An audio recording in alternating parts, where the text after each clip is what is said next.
everyone, I'm Lauren and welcome back to my channel. This is Light in Lavender, where we talk about all things books on my own writing journey, and today I'm going through all the books I managed to get through in May.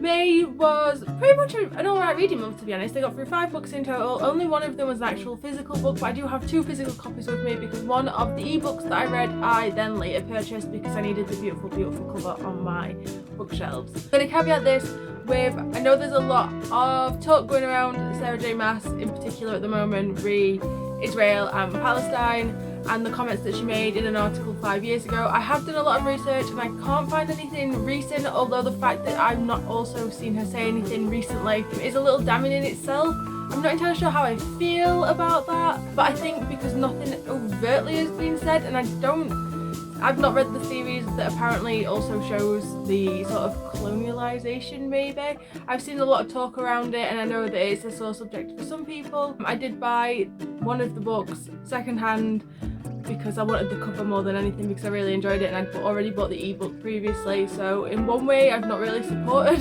her with this purchase, but I know that it's pretty much a contentious subject at the moment. But let's get into the books that I actually read in May. So the first book that I read in May was Crescent City, House of Earth and Blood by Sarah J Maas. This is a book that I bought recently because honestly this cover is just beautiful and I rated this book 5 stars. I really loved the storyline within it. I loved all of the twists and turns. There were some bits that I half guessed and then not half guessing and sort of like understanding where the issue was but not quite getting it, and I really love that. I like it when a book keeps me on my toes and I can't fully grasp where it's going to go, although when you then look back all the little points do lead perfectly to it. So I do think this was a really well thought out and well planned book. I really enjoyed the entire storyline. I loved the relationship between Bryce and Hun. I thought that that developed beautifully, how it went from sort of like an enemies antagonistic sort of relationship to them falling in love because they'd spent so much time together. I feel like it's one of those where you fall in love with someone because you've just literally you spent so much time with them and they become just, they kind of fall into that position. I don't know if it's sort of, it did develop naturally, but I just liked that sort of relationship and style and how it was done, and this ending like broke my heart a little bit. I felt so much pain towards the end of this book and I can't wait for the second one to come out because I just need to know how that's wrapped up and how it's going to go further. I'm getting sort of the Bone Season vibes in this book, in the sense of the relationship between Hun and Bryce, and also in regards to the ending of this book and how it's potentially going to progress. It's not got like complete sameness, but yeah, I can see the literal like the way that the Bone Season has played out, and that's like got 4 books already, so it's taken like 3 books to get to the point where I feel like this one is slowly hitting, and yeah, I like that sort of vibe. So if you enjoyed the Bone Season, this might be a book that you'll enjoy as well. There is a lot of sexual tension in this book, so maybe not for anyone under 18 unless you are fine with that. I'm not gonna I wouldn't say it's full on in your face, but there is definitely more graphic word using in this than the next book that I read this month. So the second book that I read this month was A Court of Thorns and Roses, also by Sarah J Maas. I read this as part of A Court-a-thon with Rebecca Reed's Wonderness and also read by Ali. I'll leave all their channel links down in the description below.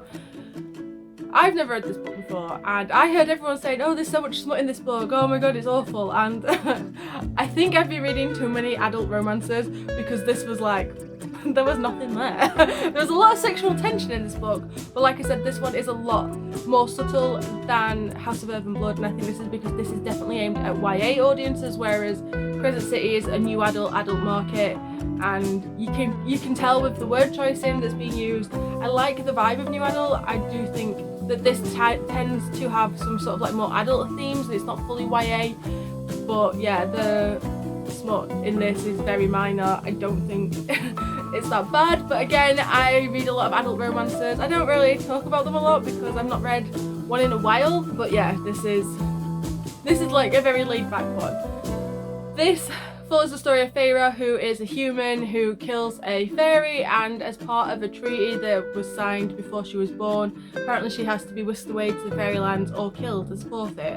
And this is the Beauty and the Beast retelling, so we've got sort of a weird dynamic between Feyre and Tamlin. I enjoyed this book. I gave it 4 stars. I thought it was a really fun, enjoyable read, but I don't like where this story is going. So we meet another High Court Prince, Fairy Prince guy called Rhysand, and yeah, the way this book ended, and yeah, I know where it's going and I'm not sure I'm going to enjoy this series in full because I can see the tropiness of it that I don't like.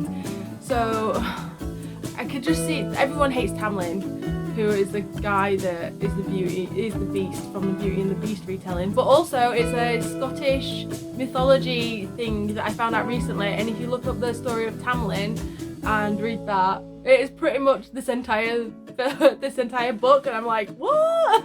So it's 2 retellings in one. Yeah, but I don't like it, and I can see that Tamlin's gonna end up being like an abusive, domestically abusive relationship. I feel is the way that this vibe is going, in the sense that he's going to be very controlling, and yeah, I'm not down for it. I am not down for like these character changes. Like, I get that he's somewhat controlling in this one, but there's more reason behind it, and yeah, I'm just not down for it. I'm not entirely. I probably will read the rest of them because I want to know how it goes, but yeah, I don't think I'm gonna really enjoy them that much. But I think this was a fun read. It was quite quick and I liked it, but like I didn't like it at the same time. But I think that's just because I'm planning ahead for how these books are going to go. The 3rd book that I read in May was Escape from Arcadia by Nathan Scammell. This is a new debut, I want to say epic high fantasy book by Nathan, who is an indie author.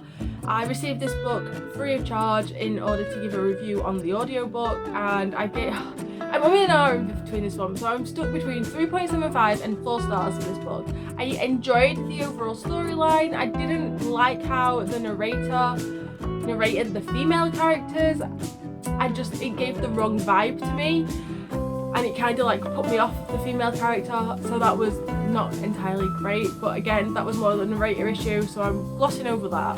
But then the ending of the story seemed to like come too quickly. I felt like it was rushed. I don't know if it's because it falls into the 2nd book, this is the start of a trilogy, but yeah, the ending was a little rushed. I felt like it wasn't fully explained. Everything kind of just, there was a lot going on, and then it kind of just went into like a bit of an info dump to get the end of the story told. And yeah, so I'm stuck between 3.75 and 4 stars. On Goodreads I've given it 4 and on Storygraph I've given it 3.75, so I am very much stuck where I believe this book should fall, but I do enjoy it. I think it is a really good start for this trilogy. I also think it's a really good start for a debut author, and I can see that this writing style is going to progress in future, and yeah, I'm looking forward to the next couple in this trilogy because I want to know what happens, and hopefully it's not as rushed at the end. The 4th and 5th book that I read in May I will talk about all together, because I read Soul of the Sword and Night of the Dragon. They're the last 2 books in the Shadow of the Fox trilogy by Julie Kagala, and oh my god, my heart. So I had an idea of how things were going to play out because of something that happened at the end of Shadow of the Fox, and my thinking was that it probably wasn't gonna go as planned as everyone was hoping it to be. There was a guy like sort of pulling the strings in the background a little bit, and that's sort of like explained in Soul of the Sword, and I guess that was kind of happening from Shadow of the Fox. And I don't want to go into it too much, but overall I gave Soul of the Sword 4.5 stars, and I gave Night of the Dragon 5 stars, mainly because if this book can break me as much as that book did, it deserves to be 5 stars, because oh my god, the emotional treachery and pain that I was put through. And the epilogue, oh my god, my heart, my little heart. Some people didn't like the epilogue, but honestly I liked it. I liked the way that it was set, like as an afterthought from the story, and I'm gonna cry thinking about it. These 2 books, honestly, this series, Shadow of the Fox, I think is my favourite series so far of the year, if not like of all time. Nah, Red Bull Cycle's still got that. I've got like 30 books and this is only 3, but honestly broken. and I love it. I really want to get copies of these books now because I read these all through my library and I need them on my shelf so I can look at them and be reminded of the emotional turmoil and heartbreak that I received. I think overall I would give this series a 4.5 stars because the first 2 books were okay, but I feel like part of it is aimed at slightly younger audiences, so some things are over-explained maybe a little bit, or at least to me they felt like they were over-explained, so not quite a full 5-star series.